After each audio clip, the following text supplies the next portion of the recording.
right, good evening, everybody. Welcome to today's investment webinar and our masterclass extravaganza, proudly presented by Real Estate Investor alongside the ingenious minds at Wealth Assist, who are here to guide you to create wealth through real estate impact investing.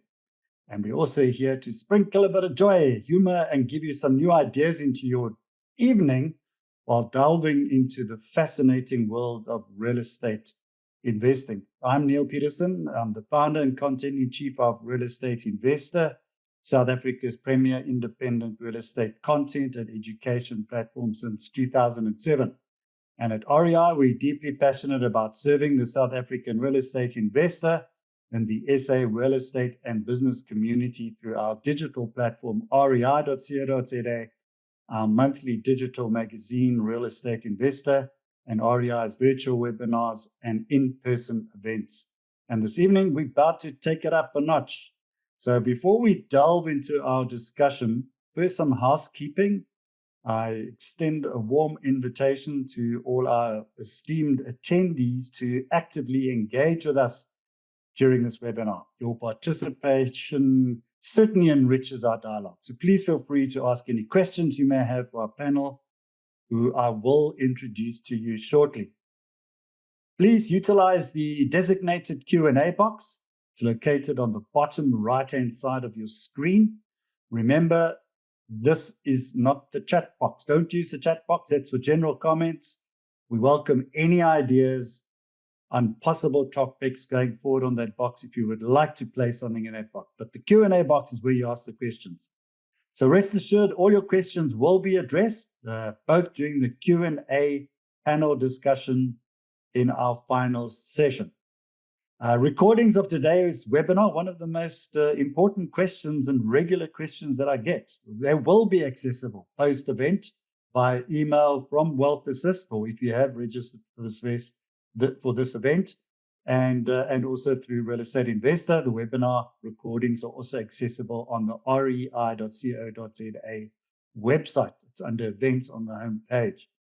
So what's on the agenda tonight? Our topic for today is transforming your property earnings. And I'm sure that's something you would like to know. Who is working harder, you or your money? And I think that's such an important topic that I think we all would like to know a lot more about.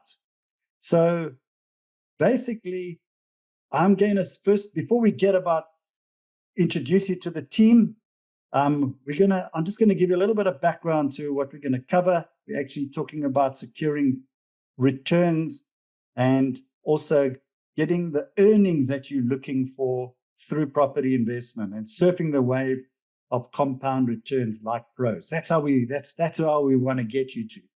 So whether you're a first-time newbie dipping your toes into the world of property investment or a seasoned pro looking up to your game, we certainly know that today's session promises to be an absolute game changer.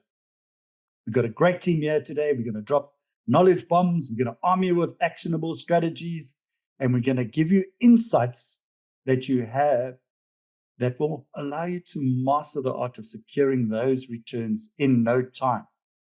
So tonight, get ready to expand your mind, open your heart, and maybe even your wallets to invest as we embark on this journey towards sustained financial success. That's where we're all looking at. Let's turn those investments into a symphony of compound returns that will have you dancing all the way to the bank.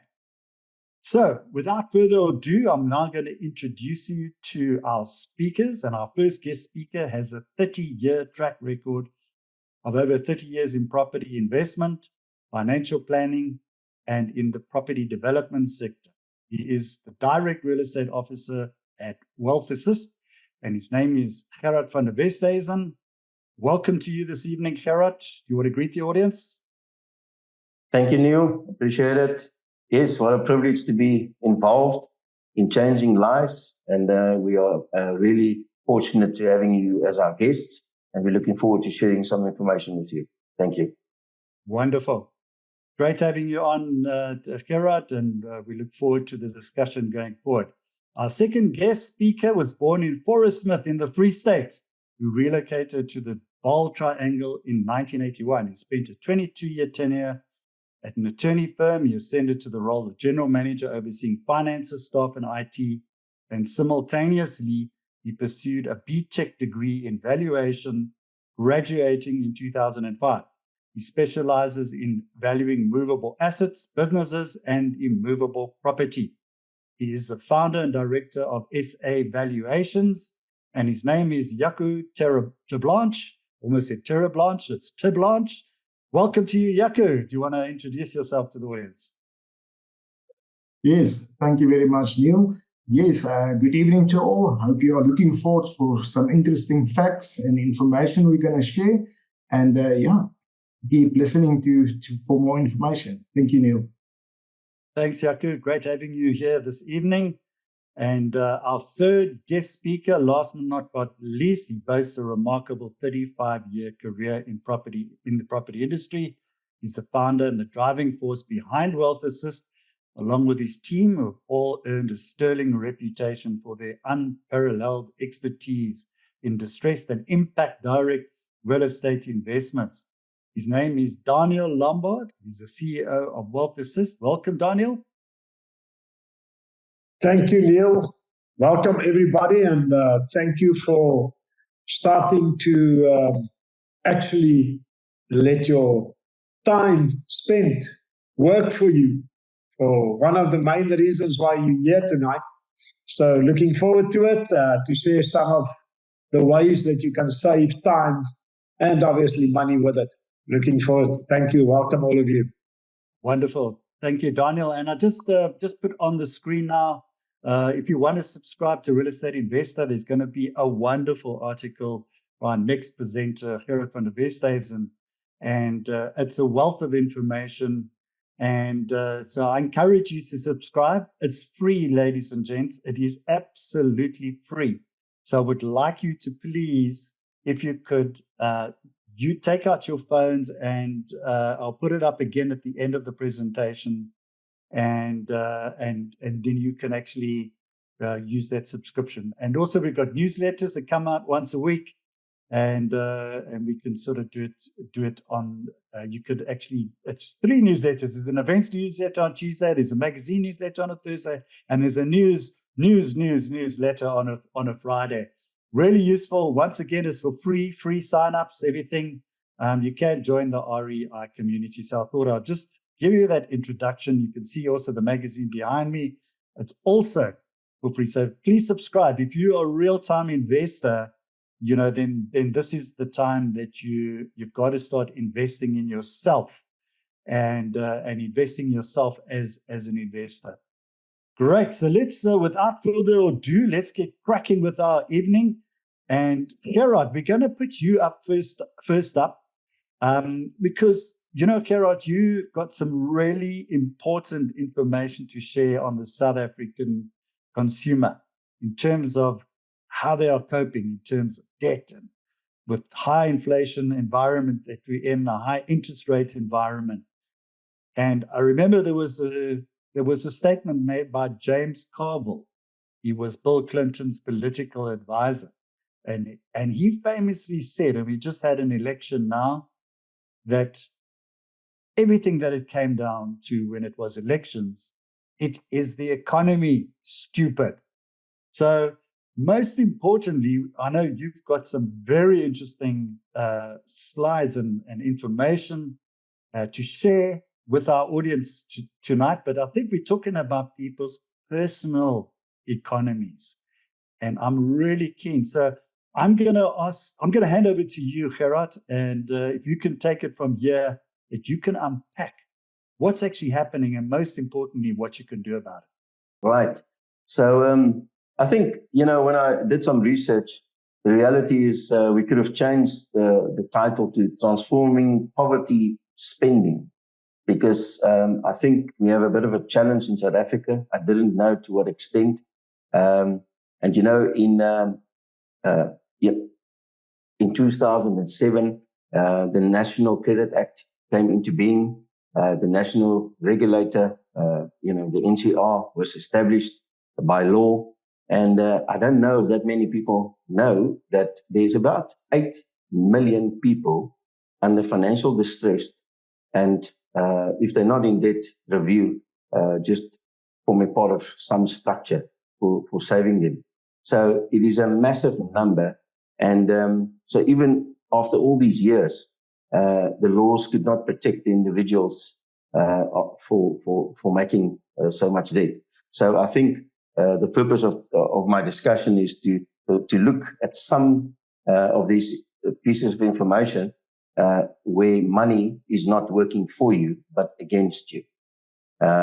So yes, there's a couple of companies that actually provides wonderful information to us, and I must say that they help us a lot because they provide us information on a much deeper level. And what I've seen in the industries of the debt services companies, they use this index called the debt to income ratio index.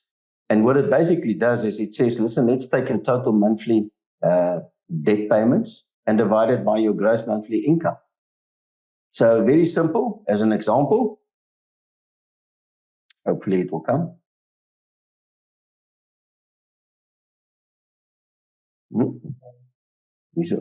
Just give me a second.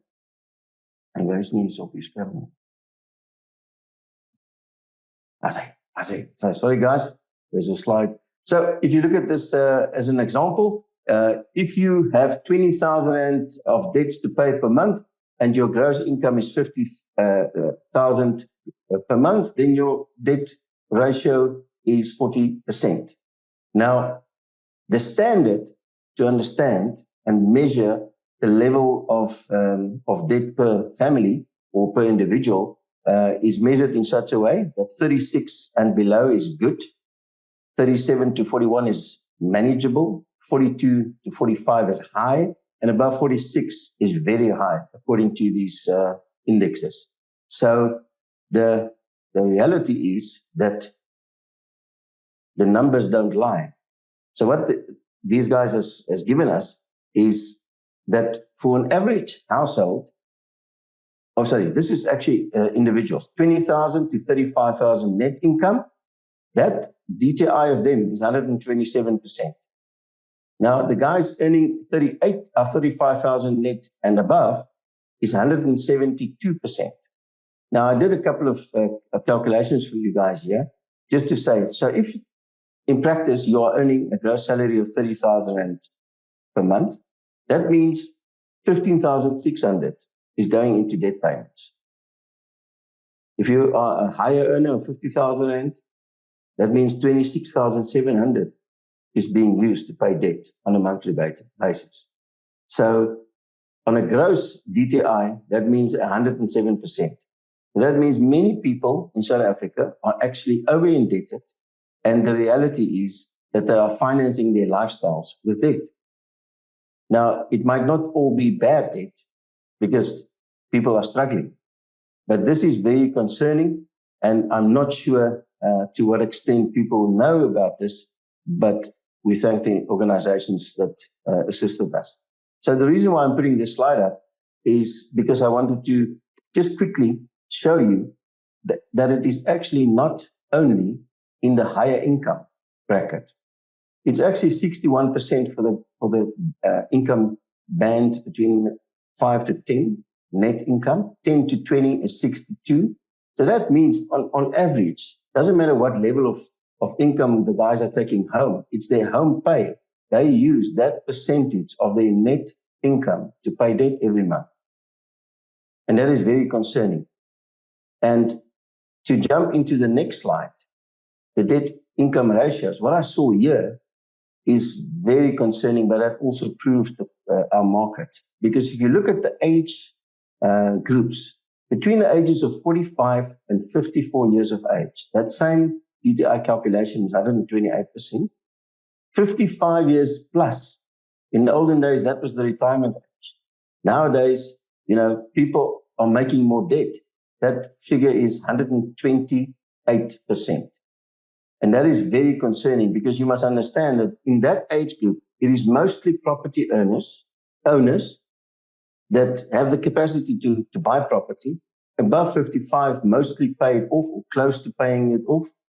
And then suddenly they use their assets and expose it to debt that actually brings them to this point of over-indebtedness, which is very concerning for me. And we actually see that in our own model. Now, this slide is just a debt mix. So it's a lot of information, but what I wanted to show you on the right-hand side is for the quarter of 2024, the spread of all debt to South Africans. Now, this first one is vehicle finance, and you'll see that in South Africa, 23% of their debt is on vehicles. Second one is home loans, 26% is spent on mortgages. But the biggest concerning one is that 50% of debt is unsecured. Now, that means that there is no security offered for the debt. And in our business, this is the number one factor that we find every time we look at our clients that comes to us and say, listen, I've fallen behind on my mortgage payments. The banks wants to take my house or sell it on auction, and I'm in trouble. And when you assess the details, this is the reason: unsecured debt, mostly. So I always say that the voices and the wolves are barking louder on the unsecured debt side, and then they start paying it more, they fall behind, but then they, on the other side, stop paying their mortgages. And that is a real concern if one looks at the spread of unsecured debt. And I was looking the other day, a lady, 20 years in her profession, her house was paid off, but she had two unsecured debts of, she's earning around about 35,000 gross, and she had two from the same bank, 80,000 and 120,000 rand to the two facilities, and in total it was over 300,000 on a 35,000 rand gross income, and she was about to lose her house before she came to us. So I just wanted to make mention of that, so that you can get an idea of what is actually happening in South Africa. Right.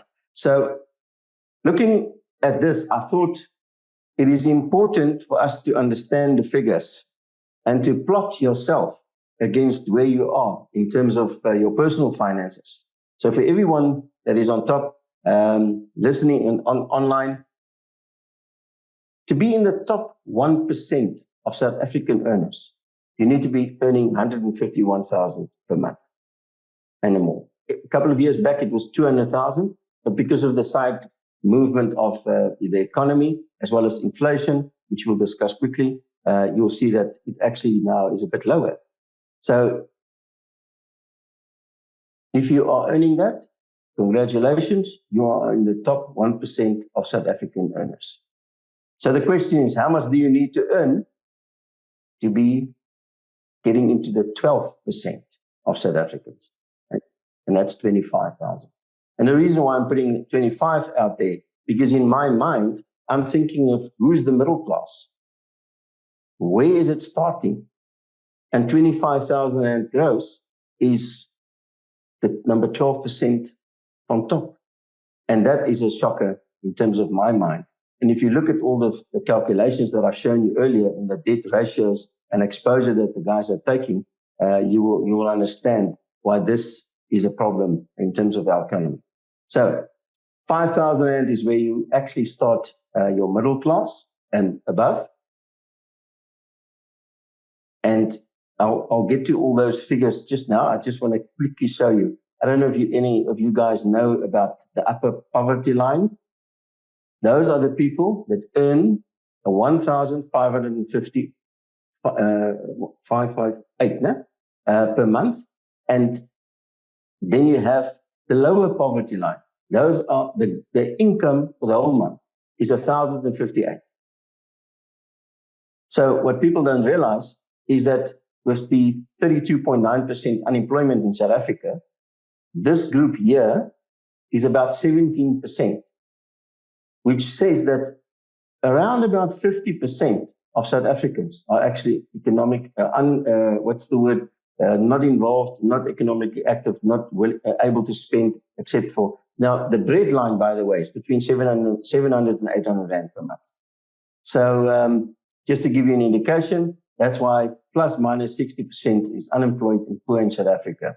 And that's why this figure of 35% middle class is actually concerning, because as I said, is any modern economy is actually driven by the middle class who spends money. And if they are under pressure financially, they are under pressure in terms of adding to the economy and letting it grow. And that's why we see the figures that we get from the economists.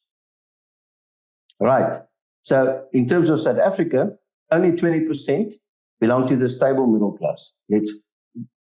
That's 20%, whilst 4% belong to the elite.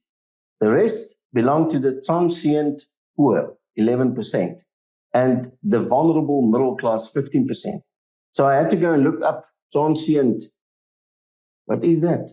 And apparently that is people that was actually stable in their finances and now dropped below the ability to survive every month. And that's why they are actually added to the poor. So the real reality in South Africa is that we are actually working with a middle class of 35%, which is by far the biggest numbers. You can research it. But the reality is that with the elite side of the top four, we have about 39% of people. And to be honest, how do you buy anything in terms of a property when it's 5,000 per month that you earn? So the reality is we are actually doing business with the top 20% in South Africa for many years, and we just didn't know it.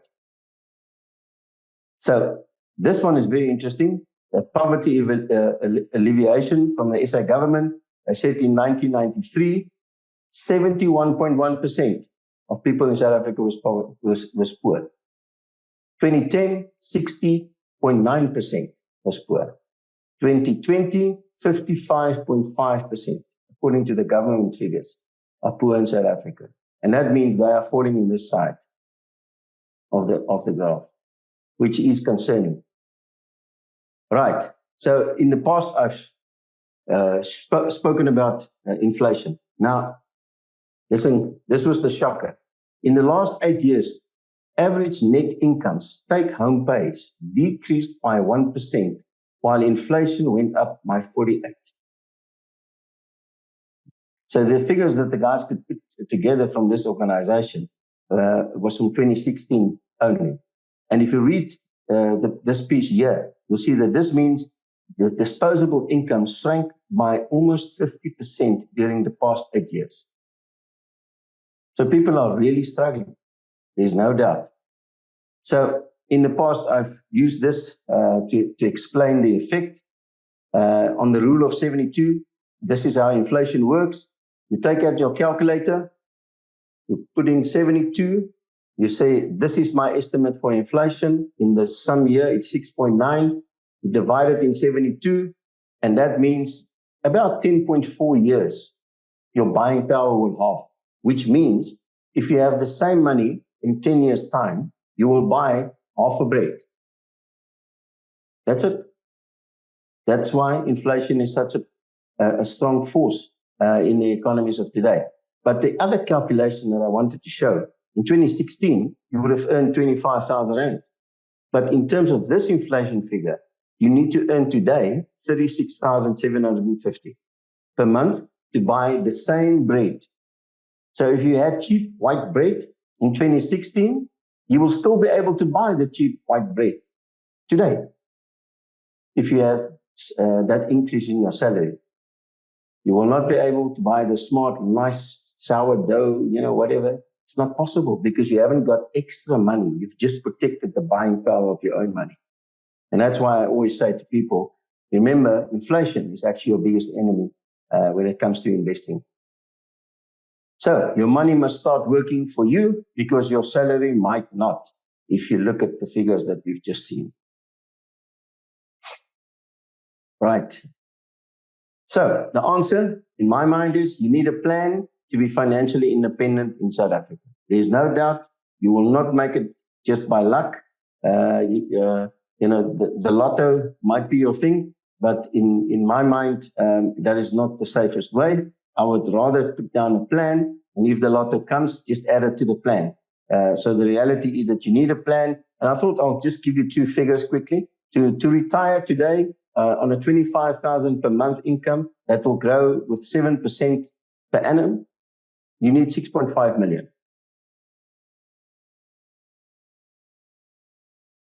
To do it from property, real estate, I just used 5 flats, and you should have 30,000 a month from 5 flats if you manage them well. But please, don't go and buy flats when you finish here. Just speak to us first. We have one or two things that we can say to you about that. But the reality is what I'm actually wanted to present to you tonight. For the average person, and that's why I used the 25,000 per month. For the average person, which by the way is now the top 12% of South Africa, it will take them 20 years plus to build up this capital base so that they can live from it. So it's not a small thing. So what I'm actually going towards is to say, the figures on top is a real problem, because what I found is that the middle class as such cannot make a mistake to the extent that an entrepreneur on the top side can, because the time to recover is lost, and it really affects their future wealth.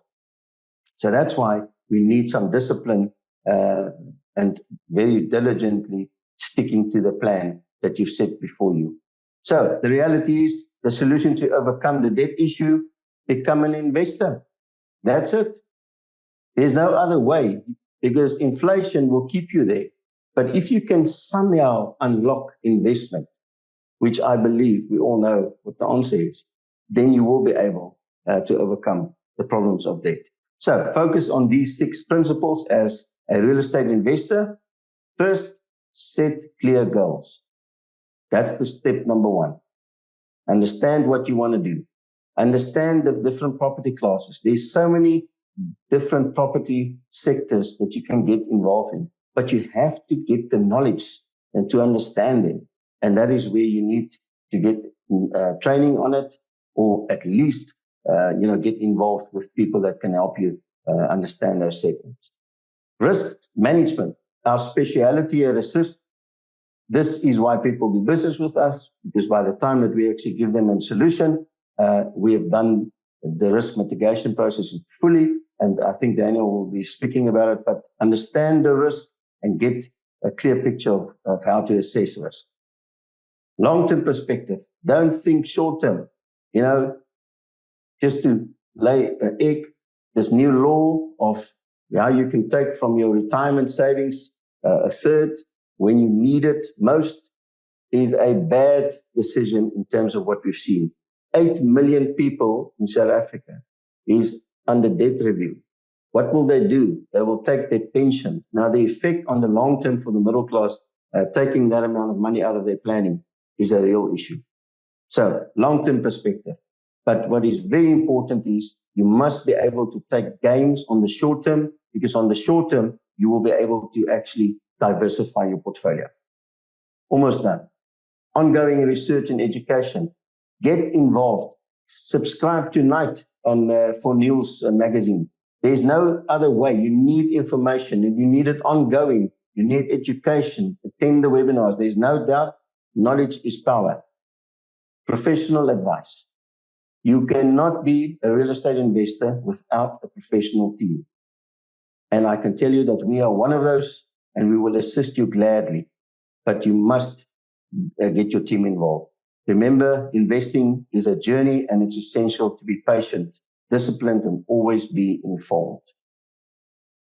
So the next step from my side, you can scan the QR code, start your investment process journey with us. Go to the website. We will definitely be able to sit down with you and maybe show you some guidance if you want it. Thank you, Neil.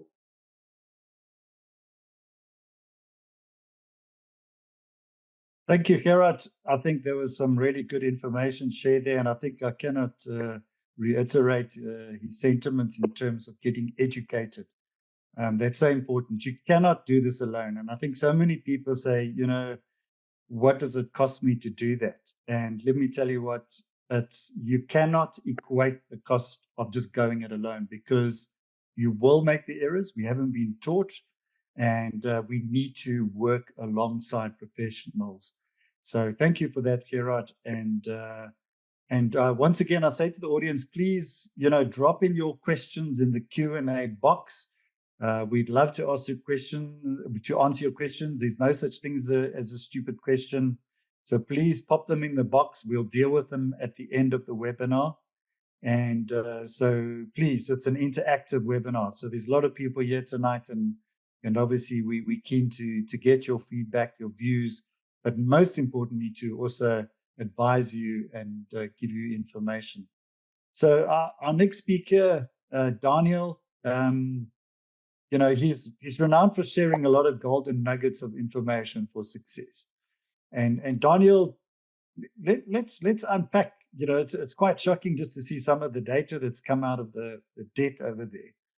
And the reason is simple, exactly for the reason what Gerard said, because people decide to go it alone, or to go along with people disguised as professionals who probably don't really invest in property themselves.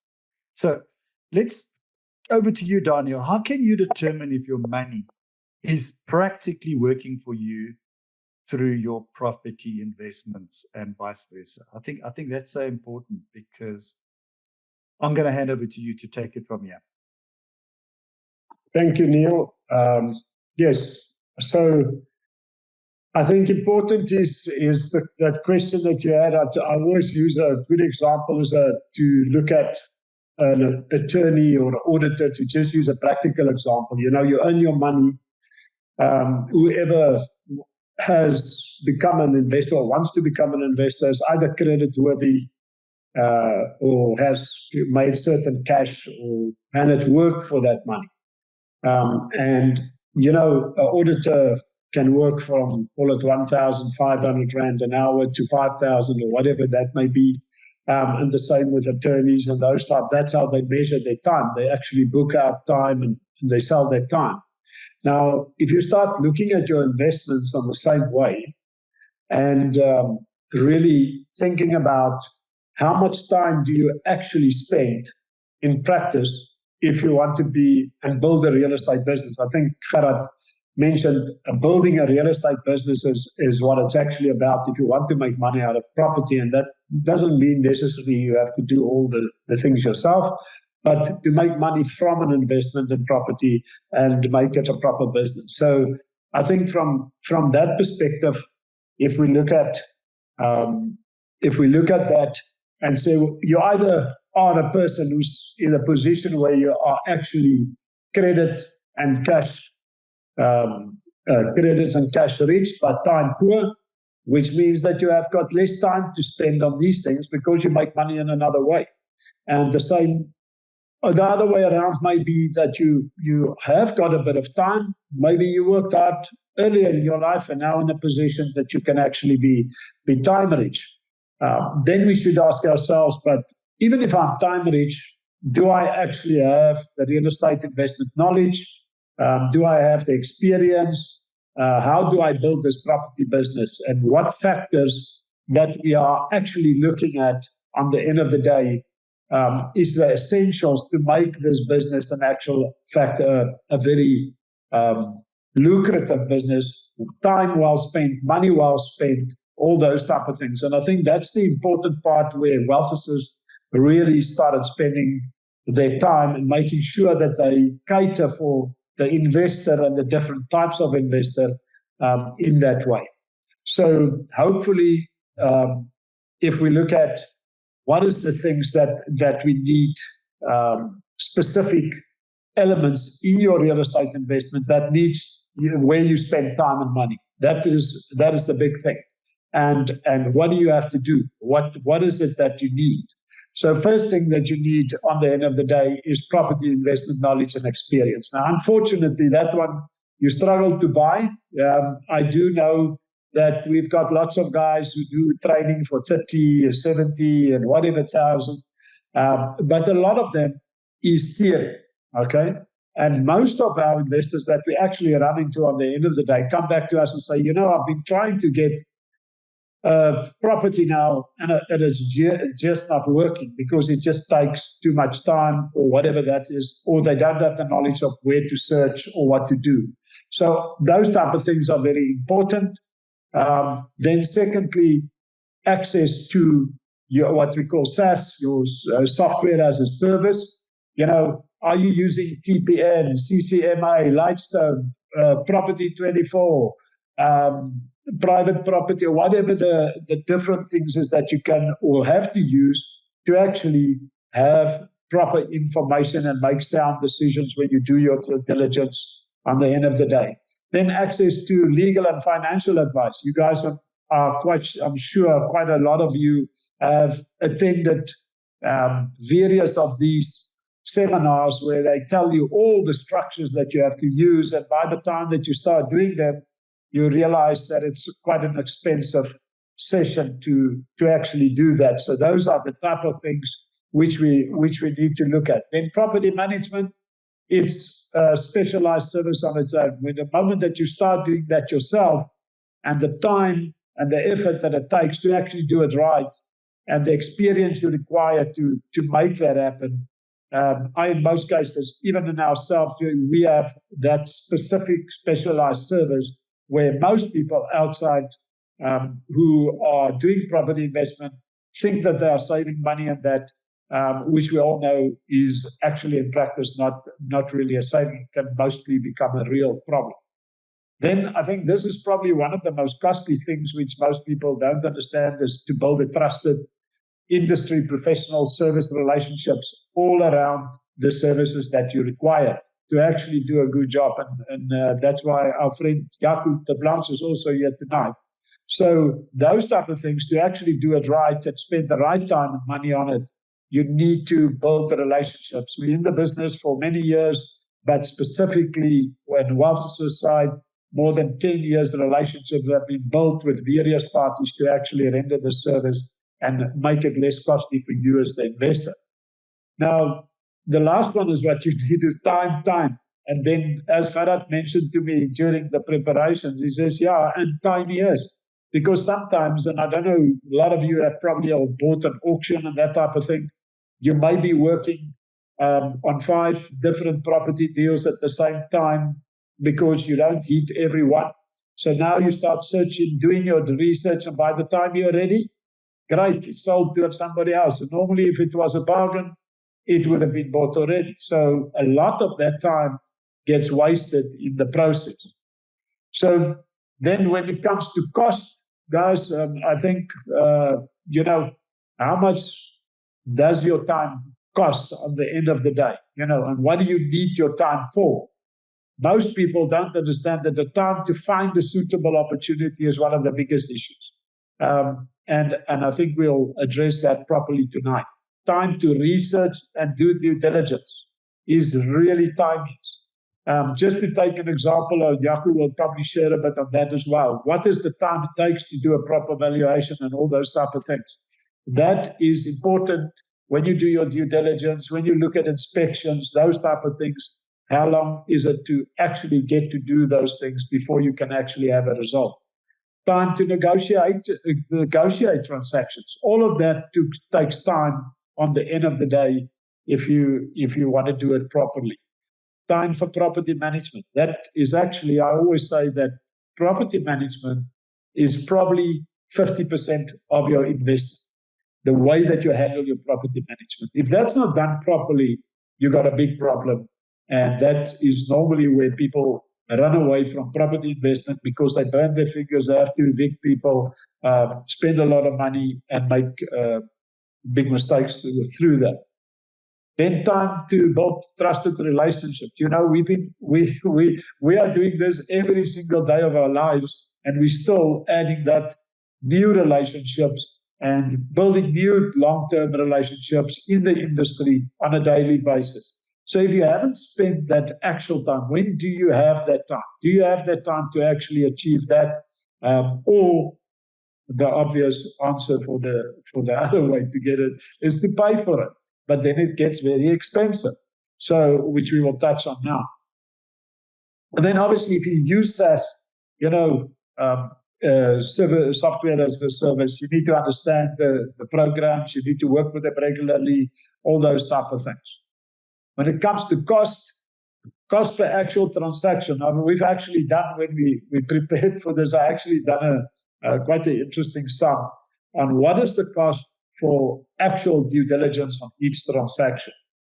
Now, doesn't matter what you use, but in our case, we probably spend in the region of about, I would say, 20,000 per research. Now, if you don't do that in the numbers and the quantities, you can work out for yourself if you can actually afford it to actually buy a property and do a proper research. And we'll touch on that. What do we actually do, and why may yours only cost 1,000 rand or 2,000 rand, or whatever that may be. Cost of legal advice, I don't have to go into that. Financial advice, very expensive. The tools that we have, that we use, is also just that alone. Each report, you are paying for specific reports. And those guys who use the Lightstone reports, who use TPNs, who use investor reports, all those type of things, each of them costs something. And if you don't do the quantity, on the end of the day, it really becomes a sum that's very difficult to manage and to make it worth the money spent. Then obviously, as I said, cost of experience. I think I can put the last point with it. Most of, if not all, potential investors makes mistakes. Somewhere down the line, if you're busy with your process, you're still learning, you make mistakes. Sometimes that mistake is so costly that you'll have to do another 2 deals to really make it worth your while, that type of thing. So to avoid those kind of situations, you have the option of surrounding yourself with property investment teams, advisors, guides that can actually assist you, that has done a lot of transactions over time, know what parts what things to avoid, where the pitfalls is, those type of things. And that's where I believe that Wealth Assist can really be a benefit to you on the end of the day. To do a proper comparison, just to touch on a few of those points. Time, cost to find suitable opportunities. We all know that you normally find 10 opportunities and maybe do 2. Whilst with Wealth Assist, you literally can go onto the website, go and find already pre-vetted opportunities on our website, already with all the information that you require, proper due diligence, that's already there. It's literally talking about the property inspection report, a due diligence on the property itself, with a complete survey of the property, the structure, all those type of things, which Jaco will touch on now as well. Time and cost, the skill to negotiate. Not everybody is actually negotiators, but we've got people that specializes negotiating those contracts, finalizing those deals on your behalf, and doing all inclusive in your transaction that you would do with Wealth Assist. Time and cost to do property management, where we obviously, as I said, this is a specialized service. So if you preferably don't do it yourself. If you haven't got, that's the one thing, if you've got a bit of time, that you actually can do. But then you have to make sure that you first go on the necessary courses, understand what is important, how to ensure. I always say, if you don't put the right person in, you're already starting at a real big problem. Eviction cost these days 50 to 100,000 rand to get people out of a property, which you can't really afford on a transaction, because then you will have to make a lot of money on the next one. We've got the real estate assist who actually specializes. We've got the division that just runs that part of it and look after those type of collections, the actions that goes about it, and all those type of things. This one we've touched on. One of the most costly things over the years, if you start using a wrong agent or a this or a that, it can be costly, because they give you certain assessments and things like that. fortunately, we work with professional valuers in every transaction that we do. So obviously, we don't have that kind of scenarios. But it's important that you make sure that whoever you are dealing with in the industry are actually people that's legit and know what they're doing. You know, if you say you're an area specialist and you haven't sold a house for the last 6 months in that area, you can't call yourself a specialist, you know, that type of thing. This one I don't have to spend further time on. Let's jump over to the most important parts. Wealth Assist is really the pre-vetted, risk-motivated property investment opportunities we make available. Now, what does that actually include? And very important is all our transactions are at 75% or less of market value. So when you buy, transfer cost, all those type of things, taking all that in consideration, will be less than the 75% of market value. Now, that includes the procurement.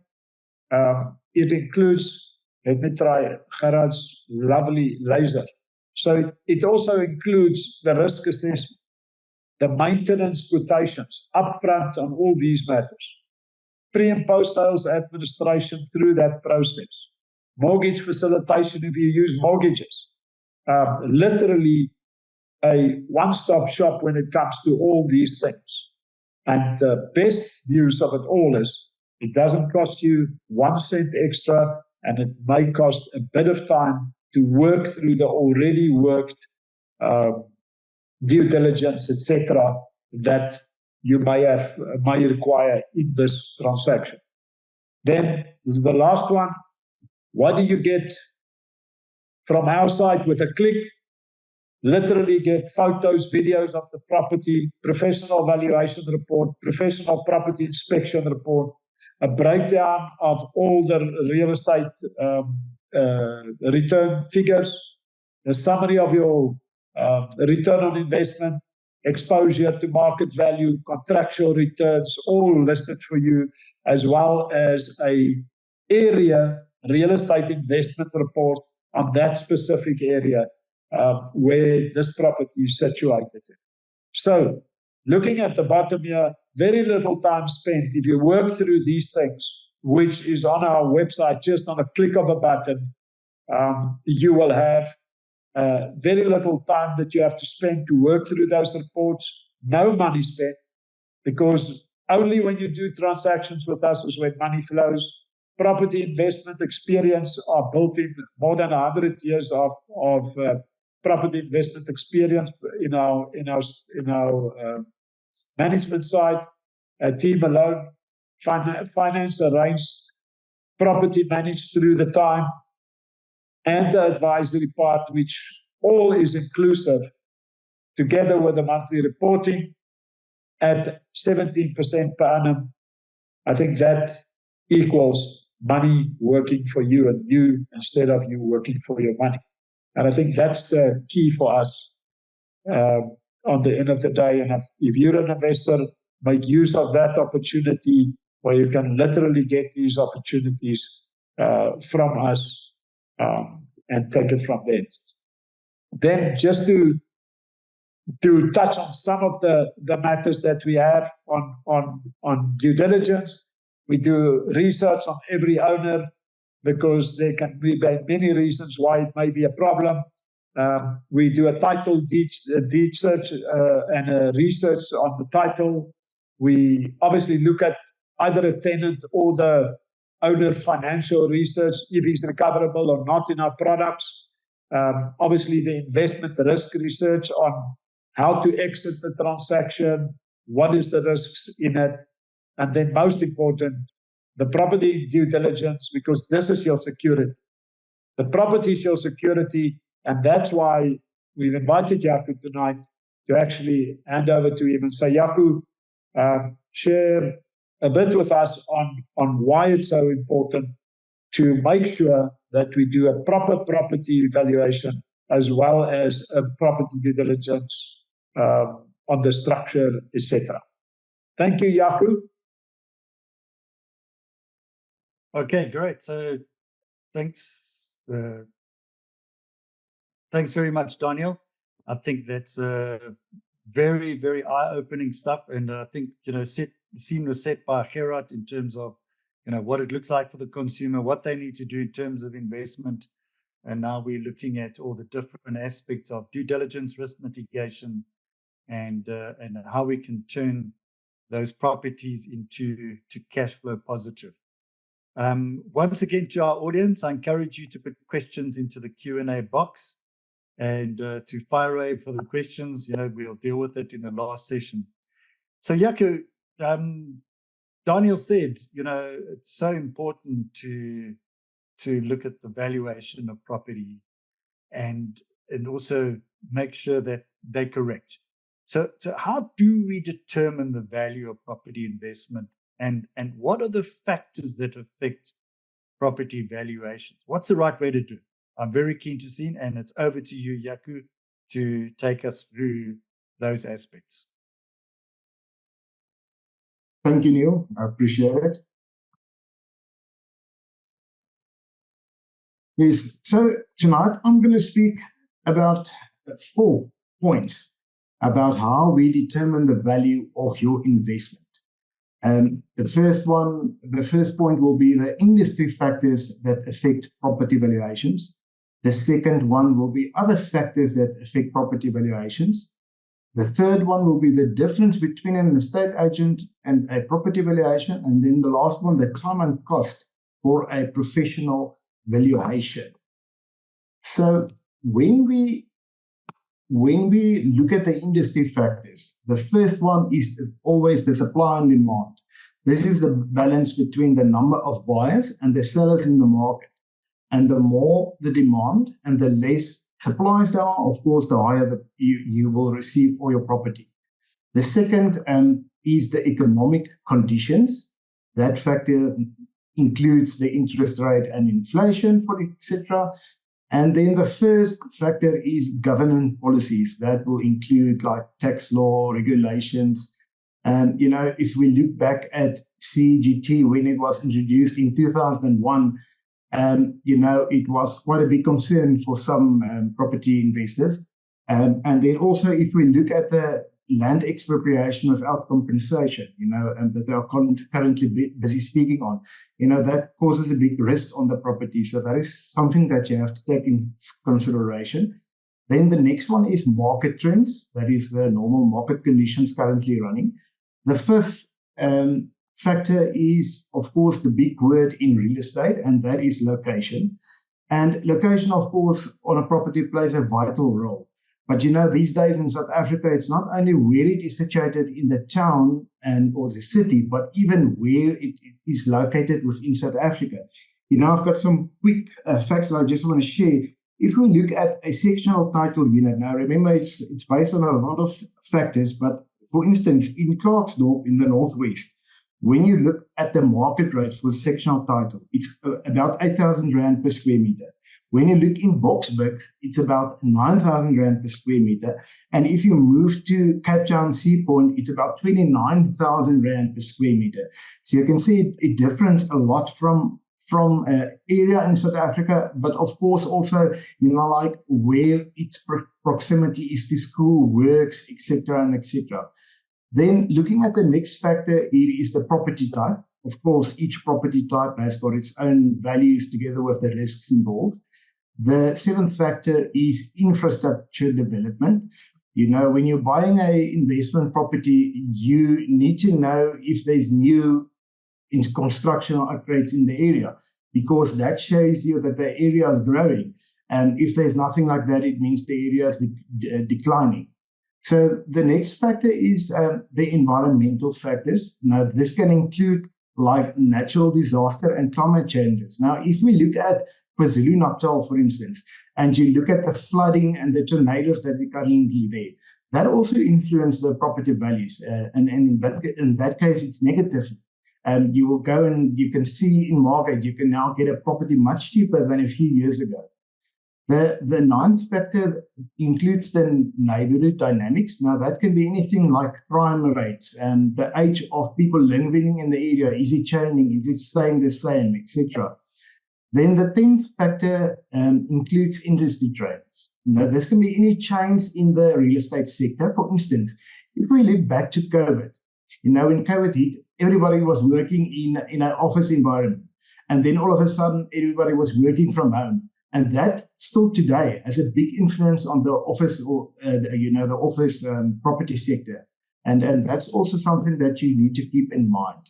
So that is all the industry factors that I spoke about. The next slide is other factors that will influence evaluation. Now, the first is the physical characteristics of a property. And this refers to the age, the size, the layout, the functionality, and the designs of the improvements, which all influences the value of a property. The second point is maintenance. You always have to ask, was the maintenance done on the property? And then this maintenance, what was the quality in relation to the labor and the material used on that for the maintenance performed? Then point number 3 is the shape of the stand. Is the stand fully used, or is there potential for future expansion on the stand? The next one will be land and irregularity factors. So that is the zoning of the property and what the property can be used for. That plays a huge part in the value of a property.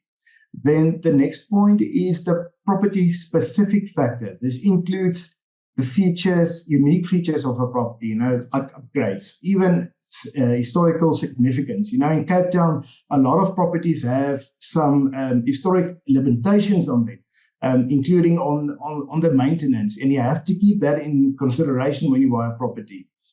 And then point number 6, the factor that relates to owner related and also buyer related factors. The person selling the property, why is he selling? Is it because he's retiring? Is it because he's relocating? That all makes a difference because it's about the urgency to sell. If the guy's retiring and he doesn't need that property to sell to go to the next property, he won't be in such a hurry to sell his property. But when he needs to sell it to buy another property, he will rather sell the property quicker. And the same with the buyer.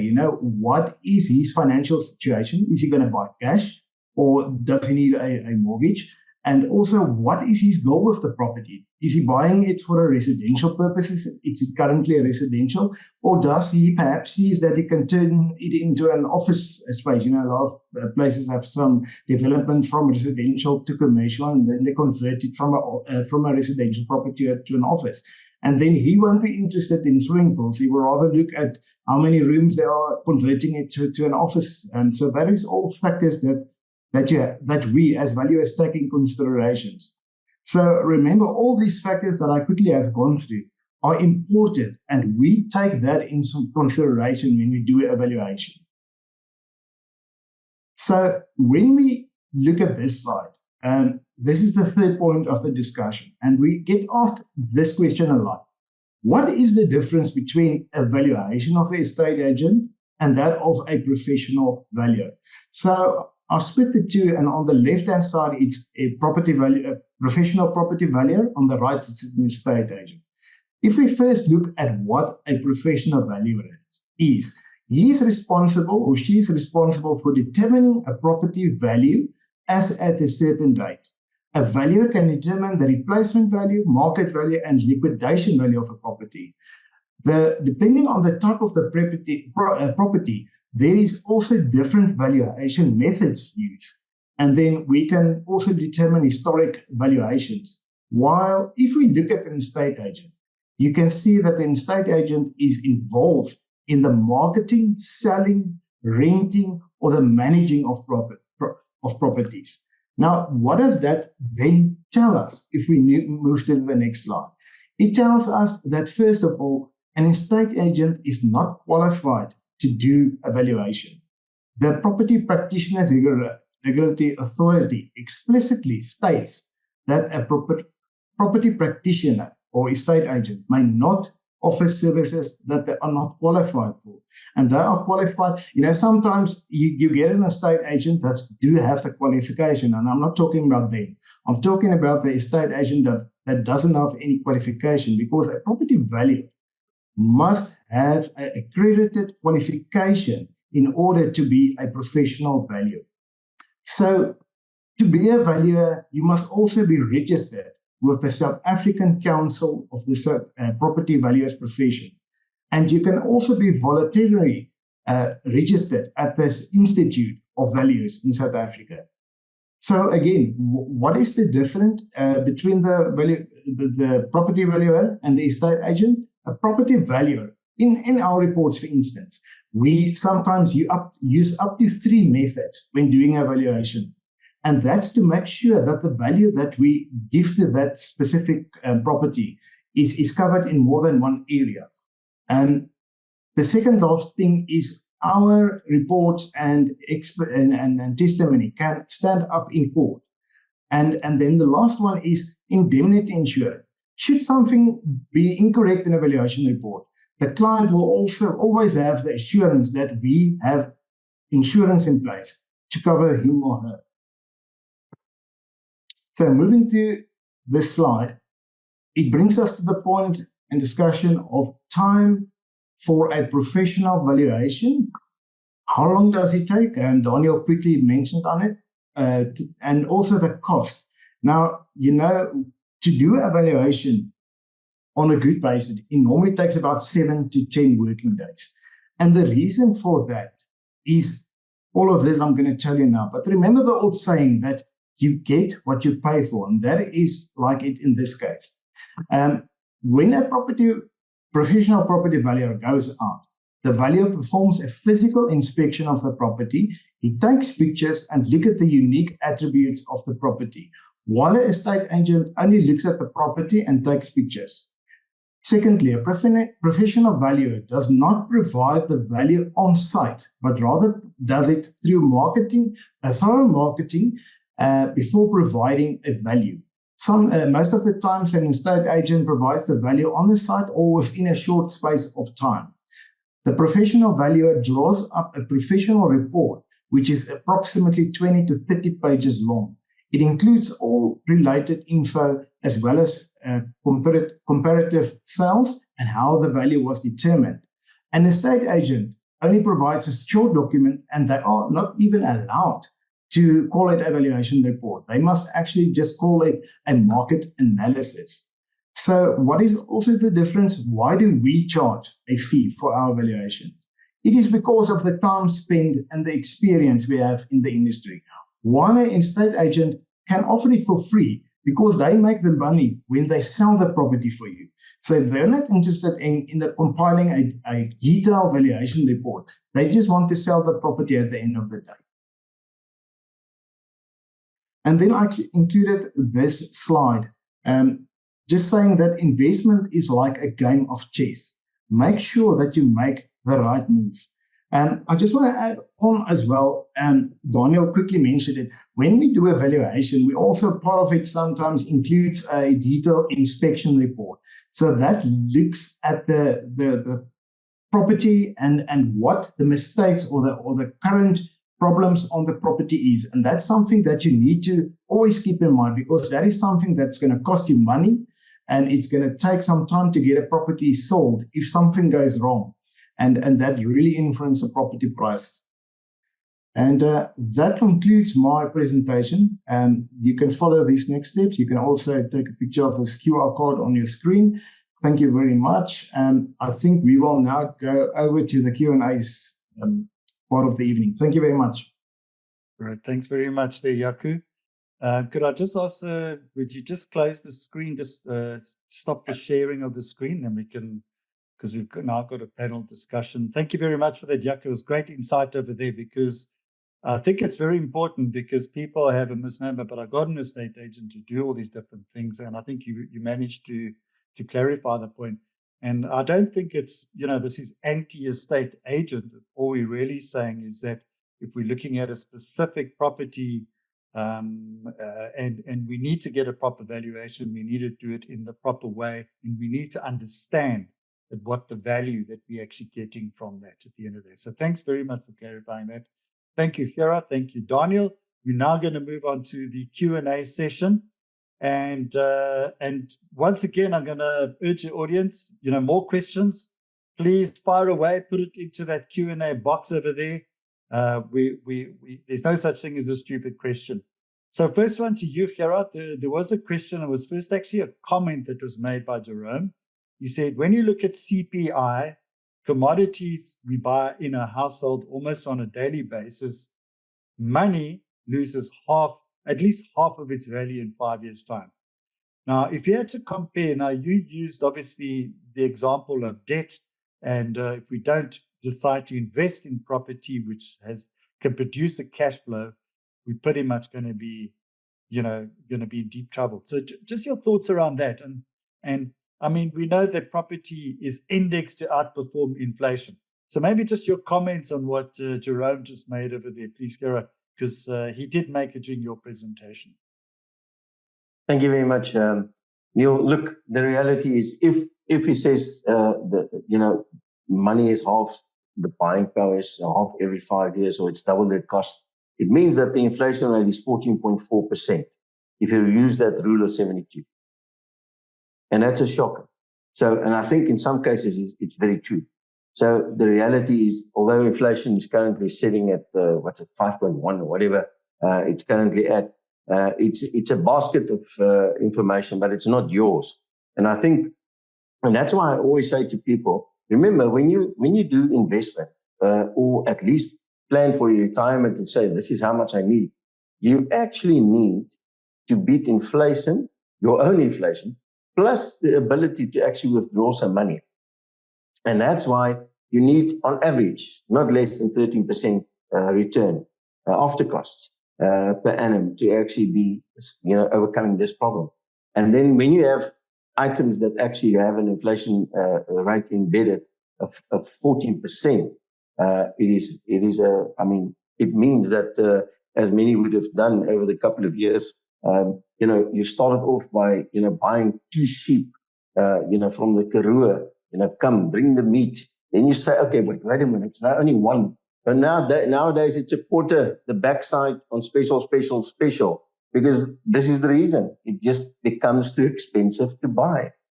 And that's why you'll have more chicken, less, scalp fleshy. So the reality is that there's no doubt that in South Africa, and when you hear the Americans complain so much about the 7% that they've got now, they are up in arms because they've never been there. And but we know, and luckily we I think at least, and that's why this whole debt management thing is so crucial, absolutely crucial for your long term. Wonderful. Okay, thank you for clarifying that point there, Gerard. Daniel, question is, if I'm a salary earner, can you help me start buying property at 51 years old? Yes, the first answer is yes. Depending on what type of finance or investment money he wants to use. Obviously, if you want to utilize a mortgage, you are still in the timeline. You can use up to 20 years finance up to 54, due to the fact that you can take a mortgage out to 74. So that's the time or the age limit, if I can call it that. So you can definitely use credit. And obviously, if you are in the position where you currently can use property that's paid for or have equity in certain properties, you can obviously then utilize that as well, depending on your risk averse and the risk appetite. So we obviously believe in doing that very conservatively if you want to do that, and we'll definitely can work out the proper plan for you, combining either just cash, just mortgage on that side, or a combination of the two. Okay, great. Excellent. Okay, so Yaku, there's a few questions for you.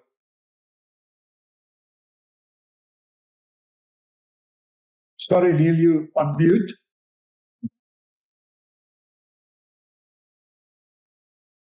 Neil? Oops. Yes, I'm back on. Thanks for highlighting that for me, Daniel. It happens sometime. Okay, so Yaku, I think there's a few questions there for you. The first one was, do you only work in Cape Town? or do you have a national footprint? You can answer that in conjunction with this question, and that is, how do you make sure that information from the deeds is correct to the T? And I'm asking this because in Gauteng, buildings are being hijacked, and I wonder how possible if the deeds office is there to safeguard ownership. Your response to that one?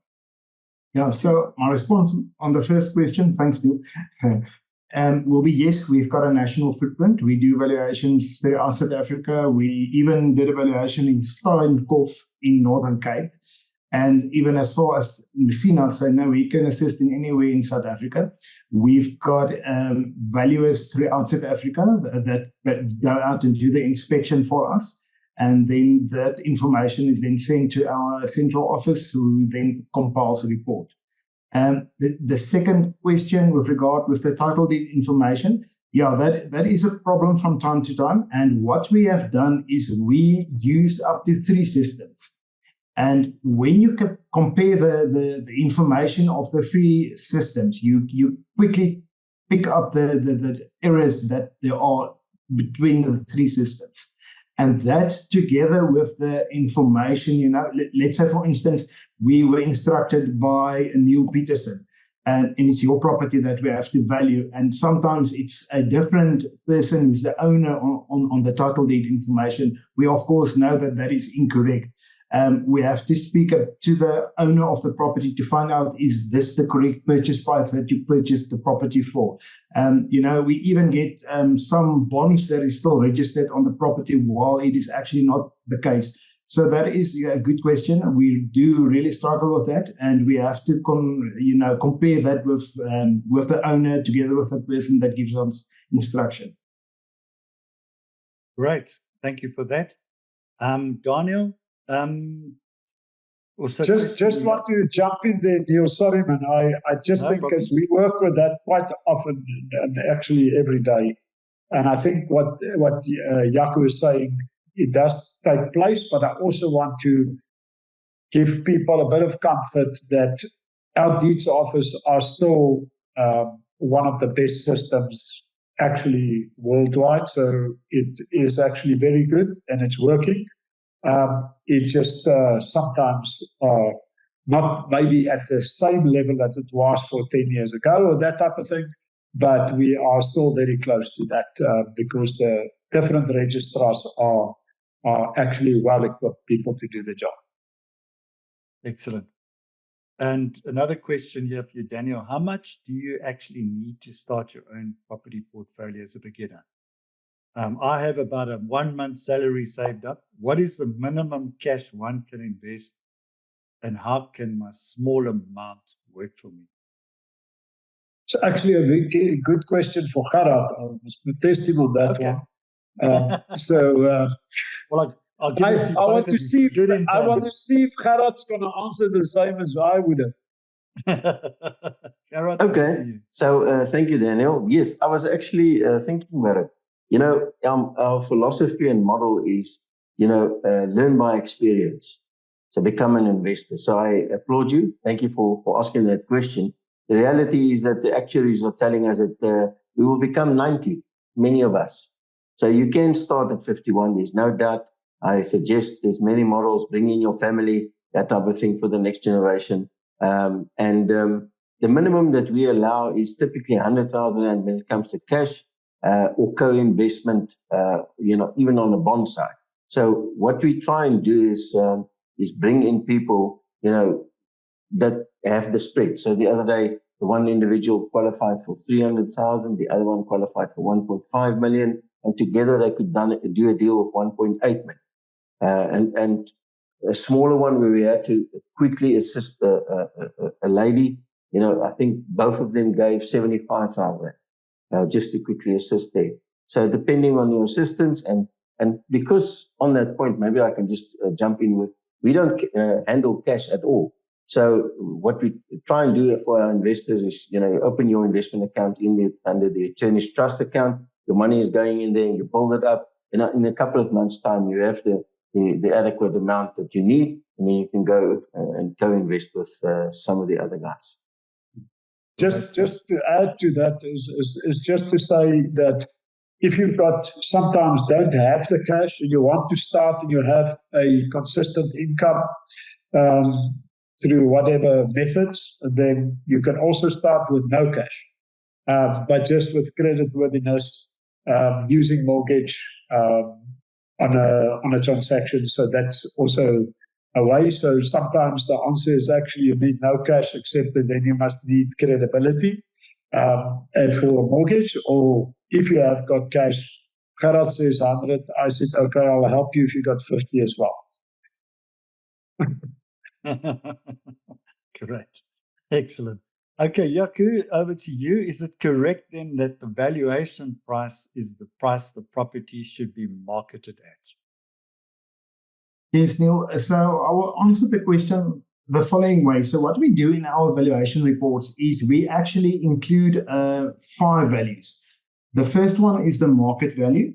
Then we've got a +7 and a +15% value, a -7%, and then a liquidation value at -30%. So to answer the question, we have found that it depends on how quickly you want to sell the property. If you want to list the property and you've got 6 months or a year to market the property, then you can sell it at the market value +7 or +15%. If you want to sell your property quickly, you need to sell it at market value. And we have tested this in the field. When we put in the property at market value, the property sells within 2 to 3 months. Okay. There we go. Thank you for that clarification. There's 2 questions. I don't know who's going to have a crack at it, but one was from Prudence, the other one was from Zahir. Prudence asked, do you also do building construction transactions? That's one. And Zahir asked, do you also do commercial property? And is it difficult to evict commercial tenants compared to non-commercial, e.g. family tenants? I think somebody's looking for a little bit of guidance there in that direction. Anybody want to have a go? Yeah. Because yes. So sorry, Neil. I just want to get the first question again. Okay. The first, you do building stroke yes, construction transactions. Okay. I think just to clarify that, when you talk about construction and you're talking about different units, that type of thing, we steer away from developments, if I can call it that. We do, because there's guys that specialize in that. What we do is when your property is, call it half built or that type of thing, then in that case, we will gladly look at your transaction if it's a residential property. And we will look at that and say, okay, it's going to cost you so much to finish. We still do the assessments. We do the same thing and are prepared to assist you on that. If it's a situation, like for instance, we've got somebody now that has got 4 properties that's fully paid for, but doesn't want to use bank finance for whatever purposes and the reasons they have got.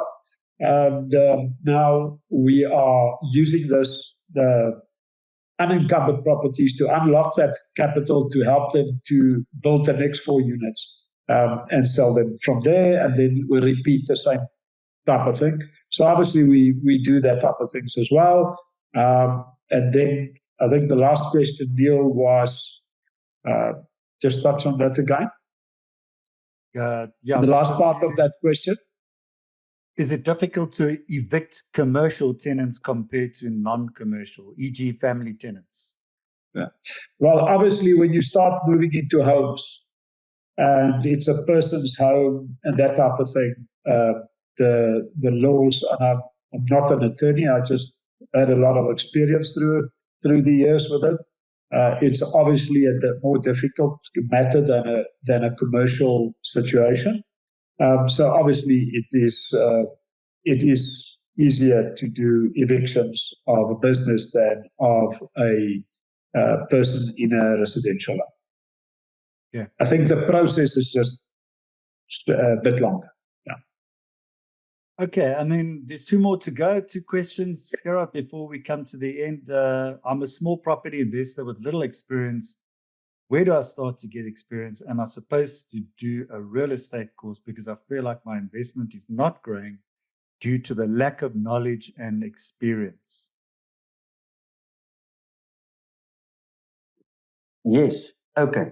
So I would say start investing. That's it. Make contact with us. We'll show you, because by the time that you have opted for any transaction, you would have, gotten so much information already, learned so much about how to look at risk, how to assess the actual property because of what we provide you.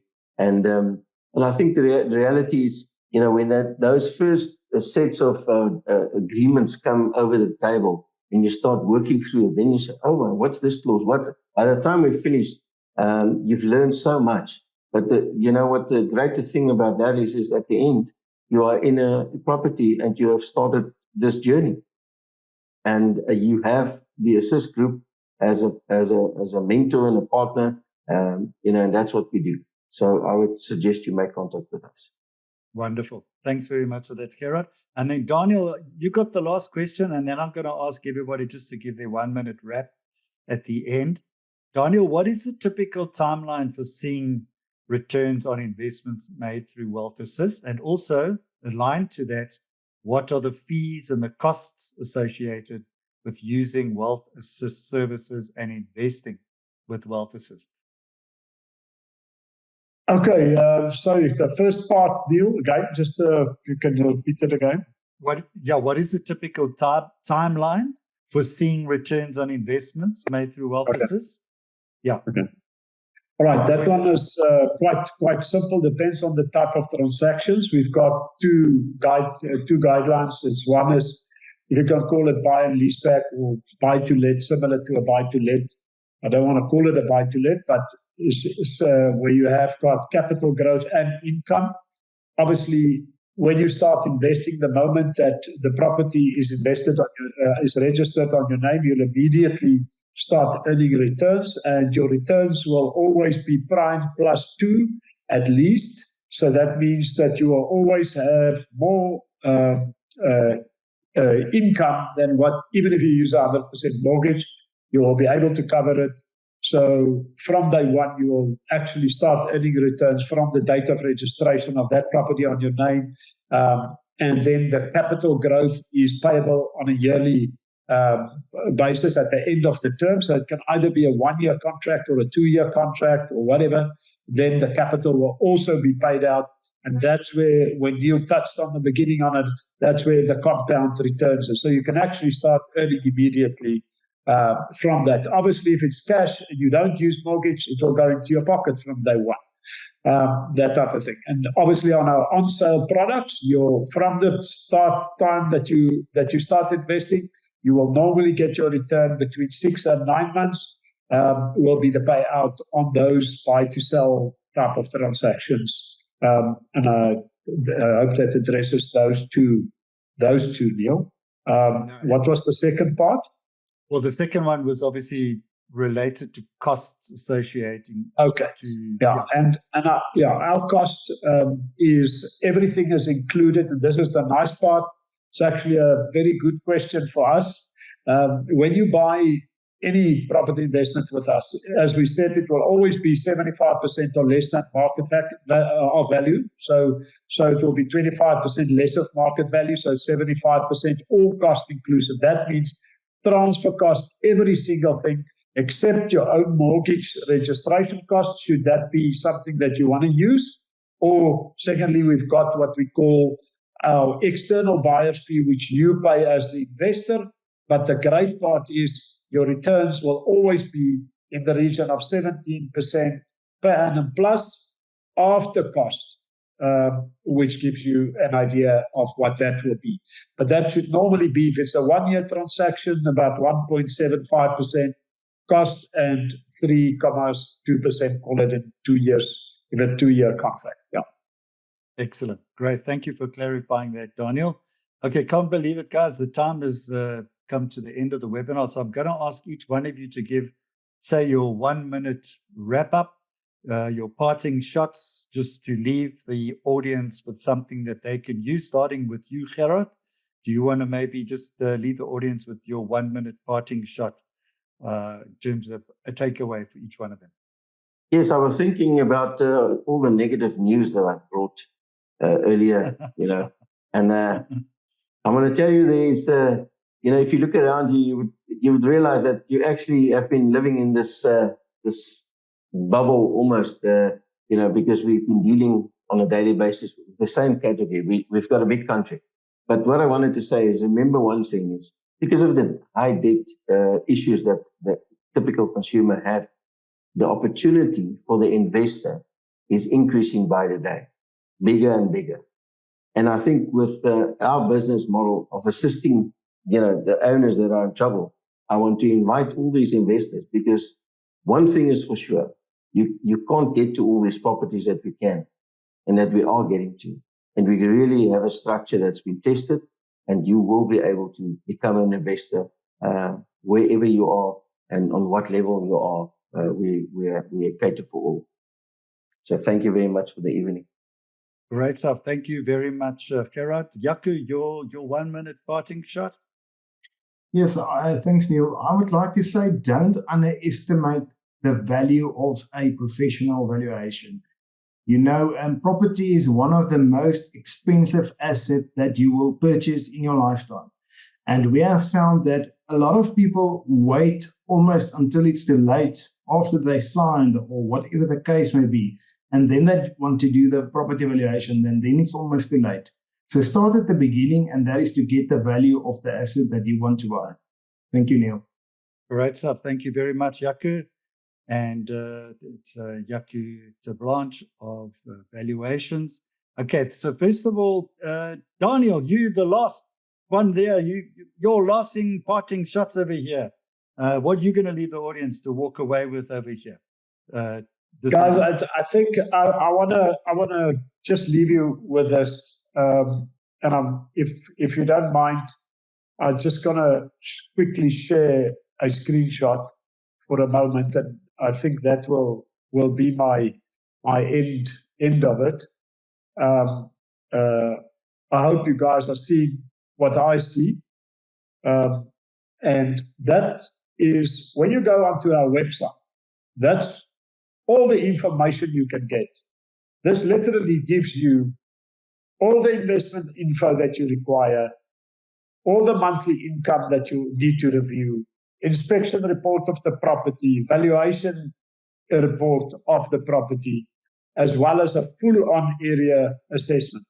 And you can actually access that by registering with us, getting involved, and actually see the property, do everything from there within literally how long it takes you to work through those things.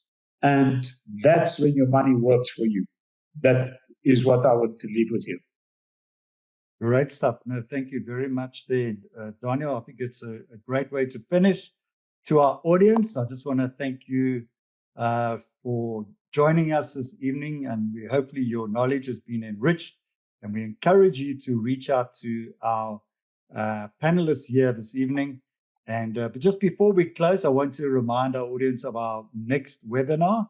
And there's also our next event, which is also a special offer. Wealth Assist will also be there. Our next webinar is on Thursday. It's at 12 o'clock, the 13th of June, and it's a prelude to the live Reside Summit. And that Reside Summit is going to be from the 16th to the 19th of July. So, and that's going to be talking about unlocking residential development opportunities. I actually encourage you to actually attend there and to join us at that particular event. And I'm just we've got an offer here. So if anybody wants to register for any of our events, you just literally go to the you can actually just take out your phone and you just put it up on the QR code, which is up on the screen right now. And it takes you to the registration page where you just fill up your details. So we always normally have a webinar once a week if we're not having a live event. And so also we've got a special offer. Now we know also Daniel and Gerard are going to be at the Reside conference, and it's we in partnership with company Johannesburg on this particular one. We had a highly successful one last year. We had more than 350 people. We expect more than 500 people this year. And it's all about residential property, affordable, student, multifamily, retirement, social housing, and also obviously investment opportunities right across the board. It is a paid event because it includes meals and includes refreshments. So obviously it is a paid one. There's also a conference on Friday. It's a prop tech event. So for those of you who would like to join us, we've got a special offer this evening. You get a 50% discount on your booking. And if you use that code over there, it's you're coming in at half price. And you will get the opportunity to see Daniel, Gerard, and their team. They will also be there. So I'd encourage you to come and join us there on that particular event. So I just want to stop just on that particular aspect, because I think that this is something that you cannot miss. We've got, the Minister of Human Settlements. We've got municipality. We've got investors. We've got property developers. We've got valuers. We've got industry, and really talking about what is important and what makes this industry tick. And I encourage you all to be there. So for more info, just go to the rei.co.za website, or you can go through to or you can just click on the link which is below over here. For our audience, thank you very much for joining us. I hope you've had a fantastic event today, and we hope that you have also great success with all your property investments going forward. To Daniel, to Gerard, and the team behind at Wealth Assist, thank you all for your for putting this together as normal. It really is a fantastic effort. I encourage you to talk to Daniel, to talk to Gerard, to talk to Yaku. These guys are professionals, and they will hold your hand every step of the way. And I think it is so important to walk the path along with professionals, and to make sure that you educate yourself and in this particular journey, because it's not something you should do by yourself. So, ladies and gentlemen, thank you for joining us this evening. We look forward to seeing you on Thursday. This is Cheerio, and goodbye. Neil Peterson, Daniel Lombard, Gerard van der Westhuizen, and Yaku de Blanche, all signing out. Yes, thank you. Neil, just for the people asked, how will they receive, or when will they receive the recording? So I just thought maybe I'll leave that with you to confirm, or would you like us to absolutely. confirm? Yes, no, either way. So I think it's one of our most popular questions that we get all the time. And yes, you will get a recording. Either it will be sent directly from Wealth Assist or from REI, or you can go to the rei.co.za website. On the homepage, you'll see all the recordings are listed over there, and the replays will be there. So yes, if you have registered, you will definitely get it on via email. If you haven't registered, you're going to have to go to the REI website and maybe go hunt around, or maybe even the Wealth Assist website, and you could find it over there. But so once again, to our audience, the Wealth Assist team, thank you very much. Thank you, everybody. It was a great evening, and we wish you well with all your investments going forward. Thank you very much. Thank you.